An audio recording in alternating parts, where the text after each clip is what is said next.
நித்யானந்தம் அனைவருக்கும் இன்றைக்கு நான் ட்ரை ஃப்ரூட் ஜூஸ் செய்திருக்கிறேன்.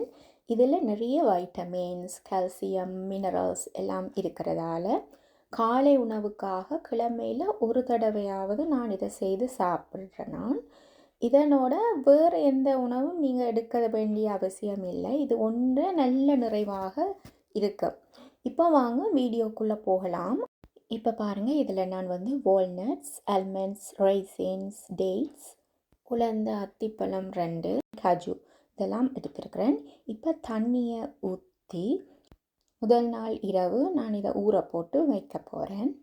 இப்போ பாருங்கள், இது வடிவாக இப்படி ஊறி வந்திருக்குது. இதோட நான் என்ன செய்ய போகிறேன்னா, ஓட்ஸ் மில்க் 1 கப் ஆட் பண்ணுறேன். அதுக்கு பிறகு கிரைண்டரில் போட்டு நல்லா அரைச்செடுத்த பிறகு இந்த பதத்துக்கு வரும். நல்ல டேஸ்டாகவும் நல்ல ஹெல்த்தியாகவும் இருக்கும். இந்த வீடியோ உங்களுக்கு உதவியாக இருந்தால் சப்ஸ்கிரைப் பண்ணுங்கள். நன்றி.